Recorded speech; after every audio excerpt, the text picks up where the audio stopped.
Well, Tongueless is an interesting book. It's on the surface it seems like it's a very boring story, but it has a very important message, and I think that is what carried my interest through because if this book didn't have this important message that the author was pushing, then I don't think I would read this book, and I don't think I would read any book like this because it's kind of just a slice of life book where stuff is happening, but it's altogether not that interesting to me.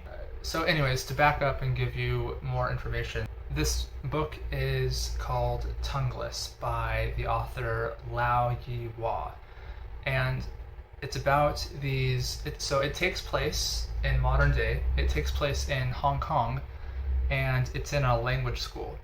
And there's these two teachers, Y and Ling, and they're told from the bureaucrats, the administration, that they have to switch their language while teaching from Cantonese to Mandarin.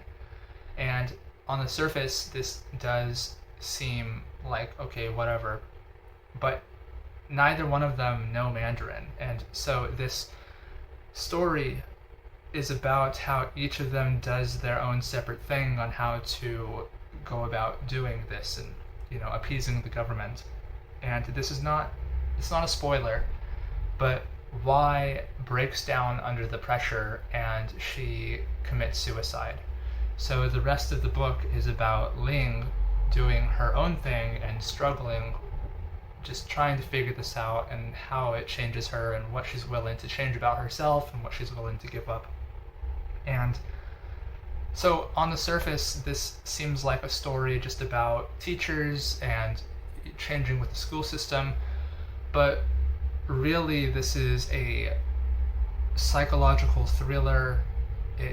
It's very horror-esque, and it's a very incredibly dark and tense story. The pacing is incredibly slow. Like I said, it's just slice of life where it's literally just kind of going almost moment to moment through their daily lives, not even over a very long amount of time, that is. And yeah, we just see mainly Ling. The first half is kind of about Y, and the second half is more about Ling. And yeah, and I'm not going to spoil anything, but they're both just weird in their own ways. Y is very, I don't know, she's just very hard on herself, and she comes off as kind of like quirky in a weird, asocial way. And then Ling is very witty, but she's also very mean. She bullies her coworkers and then, talks about them to other coworkers, and it's kind of the problem that's being told in the story. So overall, it's a very simple story, and there's not a whole lot more to say about it than that. But I do want to talk about the message that the author is trying to make known, the issue that is being talked about in this book, because I do think that it is actually incredibly important. So, going into this book, I didn't know anything about Hong Kong. I couldn't point it out on a map. I didn't know, anything. Yeah. So I did a bit of research, just, watched videos about Hong Kong and got familiar with it. And then after finishing this book, I don't know, I just have so much more of an appreciation for the place, and I would definitely like to visit. But anyways, let's get into the problem. And right, so Hong Kong is a very special, unique place because it used to be colonized by the British, and it fuses Eastern and Western tradition pretty much seamlessly. So it kind of has its own identity. It's not really Western, it's not really Chinese, it's very much kind of its own thing. And the people who live there, they kind of question their own identity and all of that. So in this story, mainland China kind of imposes authority onto Hong Kong, starting with the schools, saying, you got to switch your language to Mandarin, which I guess if you don't know, Mandarin is what's spoken in mainland China, and Cantonese is spoken in other areas as well, but it's like the main language of Hong Kong. And this is just one of the many ways that mainland China tries to force its authority onto the people of Hong Kong. And you might think that something as simple as switching a language for teachers in a classroom isn't that big of a deal, but it is. And this story kind of breaks down that very, very intimately as you're right there with these characters until they either commit suicide or they go through whatever other changes, which I won't spoil. I suppose to start, this is very much just a battle between the people of Hong Kong and the government of mainland China, trying to bend them to their will in small ways. And when you tell people that they need to switch from Cantonese to Mandarin, you're not just telling them that they have to speak another language. You're affecting them physically, mentally, emotionally. When you are forced in your job to speak a language that you don't know how to speak, every day you're liable to start panicking, to start worrying about your future. You stress out. You probably can't sleep because you're awake all night worried about your future. You are trying to fit in time in your free time to take Mandarin classes just so you can keep your job so you don't end up on the street or have to struggle to find a new job, which everything is so extremely competitive. Not only that, but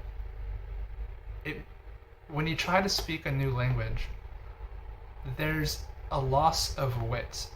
Like, for example, English is my native language, and if I wanted to, I could do a bunch of research and give a complicated speech about basically whatever. But for example, I'm learning Swedish, and if you asked me to do the same thing in Swedish, I would not be able to do it. Not right now, at least. And if you add on the fact that these people are forced to switch over to this language at the risk of losing their livelihood, then it adds on this entire other pressure where it doesn't just stay in the classroom. It follows you around into everywhere. You start carrying Mandarin notes with you everywhere you go. You start having Mandarin notes on the walls of your bedroom. You wake up and all you can think about is, how am I going to do better and pass the main language test that's coming up? And it affects you so deeply. I mean, it stresses you out to the point where you can have heart palpitations. So it's not literally just about the government of mainland China saying, hey, you got to switch language. It's a way of saying, you're an ant. You are a little ant, and I'm the boot, and I can just hover my boot over you and watch you squirm, and there's not a fucking thing that you can do about it. And not only can you do nothing about it, or that's how it seems, I get joy out of watching you squirm around and maybe suffer because of it. I don't know if the government, or not just of mainland China, but any government who does this to the people of their country, I don't know if they actually get some sick joy out of this, but I mean, it's definitely possible, right? But also, this is their city. These people are born and raised in Hong Kong, and they go to work and they suddenly start to feel illiterate, like almost like second-class citizens in the city that they were born and raised in. And it kind of strips away a part of your identity, that you don't feel like you belong in the place where you live because you're forced to speak a different language. Also, it's about the fact that these schools and these workplaces are not meritocracies. Ling worked at her school for 10 years, and she always did a really good job. She was always commended on her work. But, I mean, just like that, a government switches its policy and there's nothing she can do about it. Like, everything that she's done up until then is as if it's nothing. It's like, who cares? Who cares that you have been great to us for 10 years? Like, it's like the government saying, not only can we change things to make everything you've done in your life worthless, we can change these policies multiple times whenever we feel like it, and for really no reason at all. Like, what are you going to do about it? And all you can do as the little citizen that you are, the little ant that you are, is try to survive it. Like, we have control over you, and what are you going to do about it? And of course, the way that Y approaches this is that when this policy comes into effect, Y submits. She becomes submissive, she bows her head, and she says, I'm just going to dig in, work hard, do exactly what the government wants from me. I'm going to work hard, I'm going to learn Mandarin, I'm going to pass the test, and I'll do it that way. I'll charge in, I'll bulldoze right through it. And she can't. It's just too difficult for her to learn Mandarin in such a short amount of time. You know, sometimes people just struggle learning languages. It's tough learning another language, especially when you feel pressured because it's your livelihood. And it breaks her. She commits suicide. And then Ling goes a different way with her personality and using the workplace. I won't spoil it because it really is about how Ling decides, like, the decisions that she makes to try to keep her job. But yeah, it really doesn't matter what you do and how you do it. Like, in the end, it's saying that if you try to do this by yourself, alone, no matter which way you choose, you will fail, and it'll strip away who you are, or, you know, like with Y, you'll probably just end up killing yourself. The solution to this, like, you know, very much like ants work together to solve a bigger problem. All of these people, they try to solve these problems individually. Y digs in and does her thing. Ling is very individualistic and does her thing. Ling and other coworkers, they just shit talk each other all the time and laugh about each other behind each other's backs. They bully each other in the workplace. And that is exactly what the government wants. Now, this is the important message of the book. The important message is that when the government changes policies and they affect the people of the country, you cannot win by handling it alone. It's not what you do. What you need to do, and I agree with this, so I just kind of want to spread this because it is what the author was saying, and I also agree with it, is that when your government is doing something to suppress you, you can't do it, you can't take it on alone. You have to group together with everybody that's being affected. You have to form committees, you have to work together, and you have to take on the government as a group. Petitions, you know, fucking march in the streets, do something, but don't do it alone, because if you try to do it alone, the government will always win. And both of these characters, Y and Ling, they do it alone, and, you know, it doesn't work. And that is, I think, really the message here. Also, while just shedding light on what's happening in Hong Kong. This was written in 2019, and then there was a note from the author in 2024.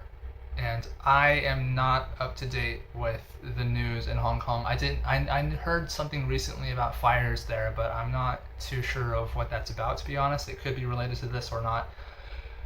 Yeah, but if this is a bigger issue, if this is a continuing issue, then, you know, maybe one of you watching this video is from Hong Kong, and if you are, do something about it. Like file petitions. I'm sure, I don't know, just don't do it alone. And this goes for everybody, and no matter what country you live in, just you gotta work together. We all do. But also, instead of some people don't want to take action. They just want to say, okay, I let the government make their policy changes. I'll conform. But conforming doesn't work, because the government will change its policies whenever they feel like it, however many times they want to, and you'll have to keep conforming again and again and again, and you'll never be able to keep up. And if you're complacent, if you stay in one spot, if you keep trying to conform, if you keep just trying to go along with whatever the government wants, all you're doing is feeding their oppression. All you're doing is telling them, like, okay, I can oppress you, and you'll sit there and do nothing about it. So I'll continue to oppress you in however many different ways I feel like. Like, what does that show? Like, just because they're the government doesn't mean that they're unstoppable. If everybody just, I know it's not that easy, but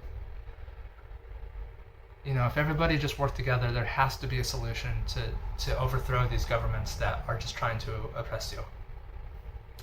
And anyways, this story is about that. It's about shedding light on this, from what I can tell, this very real situation.